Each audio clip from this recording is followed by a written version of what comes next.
Madame la sous-préfète, on ne voit plus, voilà. Madame la conseillère régionale, Madame la maire, Mesdames et Messieurs les représentants des branches professionnelles, Mesdames et Messieurs les représentants des CFA, Monsieur le vice-président de l'université, Monsieur l'inspecteur d'académie des Vosges, Mesdames et Messieurs les formateurs allemands et français, Mesdames et Messieurs les inspecteurs, chers élèves, Mesdames et Messieurs, sehr geehrte Damen und Herren. Vraiment, je voudrais vous dire le très grand plaisir et vraiment vous remercier de m'avoir invité pour cette belle cérémonie, souhaiter la bienvenue à tous les jeunes et à leurs formateurs au centre de formation pour apprentis d'Arches à l'occasion de votre séjour en France. Je voudrais vous dire, en tant que rectrice de l'Académie de Nancy-Metz et rectrice de la région académique Grand Est, toute l'attention que je porte à la coopération transfrontalière, notamment avec l'Allemagne. Madame la conseillère régionale a très bien exprimé, je pense, notre sentiment commun, notre attachement à cette coopération.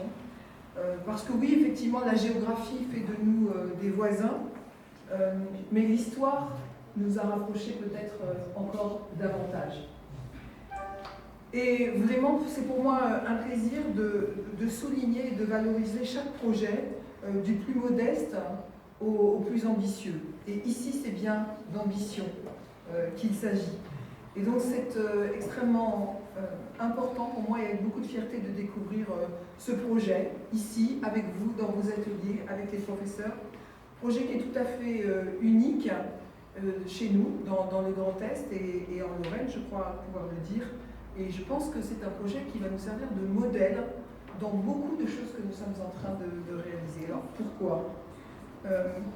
Je voudrais d'abord rappeler un peu ce que porte le campus des métiers et des qualifications Bois Grand Est. Un partenariat tout à fait exceptionnel, ce partenariat franco-allemand. Bien entendu, vous savez tous ce que sont les campus des métiers et des qualifications. Ça a été tout à fait expliqué tout à l'heure par Madame la directrice et par Messieurs les directeurs des CFA. Mais je voudrais quand même rappeler combien c'est un projet tout à fait exceptionnel de voir se fédérer sur un territoire donné un ensemble d'acteurs extrêmement variés. On n'aurait pas pu l'imaginer il y a quelques années. Et je n'ai pas souligné, je m'en excuse, la présence de la représentante du ministère de l'Enseignement supérieur, de la Recherche et de l'Innovation, mais sa présence aujourd'hui montre bien l'intérêt, je pense, que l'État porte à ces projets tout à fait ambitieux, dans lesquels se retrouvent l'État, la région, des établissements scolaires, des universités, des organismes de recherche, des centres de formation d'apprentis, des entreprises, des réseaux professionnels. Enfin, tout un écosystème absolument unique, tous focalisés vers la construction d'une formation initiale, d'une formation continue, en lien avec une filière qui représente un véritable enjeu régional, économique, mais national également. Et c'est bien le cas pour ce campus Bois Grand Est. Alors, dans cet écosystème extrêmement important, il a été rappelé qu'en plus de cela, 20 campus qui sont directement engagés dans des actions qui sont relatives aux enjeux de la transition énergétique, du changement climatique, ont été identifiés par les ministères, en particulier pour répondre aux objectifs assignés par le Conseil des ministres franco-allemands. Et 10 campus sur la thématique spécifique de la transition énergétique ont été identifiés, dont le nôtre, qui a engagé ce partenariat de première qualité. Ce partenariat, je voudrais le rappeler, il a évidemment pour but de développer les échanges et l'ouverture professionnelle, et nous en avons vu des exemples magnifiques, vraiment, des exemples magnifiques, mais aussi de développer l'ouverture culturelle, l'ouverture sur l'autre, l'ouverture linguistique.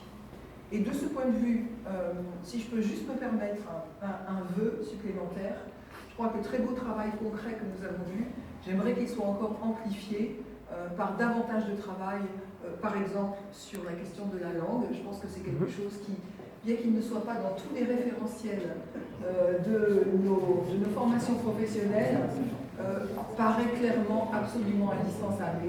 Et je pense que ce campus s'honorerait d'être pionnier en faisant en sorte que nos jeunes aient une vraie formation linguistique qui leur permette d'échanger avec leurs camarades. Moi, je souhaite que, par exemple, dans la région Grand Est, Madame la conseillère régionale, on ait peut-être un programme d'envergure qui ne se fait nulle part ailleurs et qui montre notre volonté à tous les niveaux de développer ce bilinguisme et ce plurilinguisme.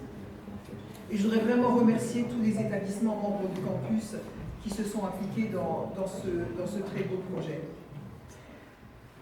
Cette mobilité à l'international, il faut que nous arrivions à la développer encore et encore. Et je voudrais vraiment, et pour ça je me permets vraiment d'amplifier si c'est possible, parce que les mots ont été très vibrants et très enthousiasmants, les propos de Monsieur le Directeur, pour dire que oui, cette action, elle a une place que je crois extrêmement importante dans le cadre du développement des relations partenariales avec l'Allemagne et dans la dynamique du traité d'Aix-la-Chapelle, qui, vous le savez, a refondé, réamplifié le célèbre traité de l'Élysée. Nous devons encore aller plus loin, et ce campus est en train de défricher le terrain. Il fait figure, je me permets de le dire, de premier de la classe. Mais oui, tout à fait, parce que nous sommes en avance, et dans le bon sens. Je pense que c'est de la saine émulation. Nous sommes en avance sur tous les autres campus des métiers franco-allemands de France, notamment parce que nous avons déjà réalisé un certain nombre de mobilités et accueilli et commencé à faire des échanges. Donc continuons, parce que des projets interculturels de cette qualité autour d'éléments concrets, et quoi de plus beau que le travail que nous avons vu aujourd'hui, est vraiment quelque chose sur lequel nous comptons pour développer ces relations. Oui, je voudrais vraiment dire, en particulier à monsieur le directeur, que chacun de ces projets, qui rayonnent d'ailleurs sur l'ensemble du territoire, et je suis extrêmement contente de voir que le premier projet franco-allemand d'ampleur se fait dans les Vosges, alors que c'est le seul département de Lorraine qui n'est pas frontalier. Et donc, c'est un exemple, vraiment, c'est un exemple de volonté et de réussite. Eh bien, cela montre bien que l'esprit de ces relations, l'esprit européen que nous devons développer, n'est pas seulement une question de géographie. C'est une volonté politique, c'est une volonté stratégique, c'est notre volonté de continuer sur la voie qui a été tracée par ceux qui nous ont précédés et qui l'ont vécu dans le sang et les larmes, de continuer à bâtir la paix qui existe dans notre continent, sur notre continent depuis maintenant 70 ans. Cette paix, elle est fragile, elle ne tient qu'à un fil, elle tient au fil de l'amitié, elle tient au fil de la connaissance des uns et des autres et de la reconnaissance de la valeur des uns et des autres. Et ça passe aussi par des choses aussi concrètes et aussi belles que le travail que vous êtes en train de faire. Donc vraiment, je voudrais vous féliciter et vous dire combien, évidemment, l'éducation nationale, l'enseignement supérieur et la recherche sont à vos côtés pour vous soutenir et combien nous souhaitons continuer à développer ces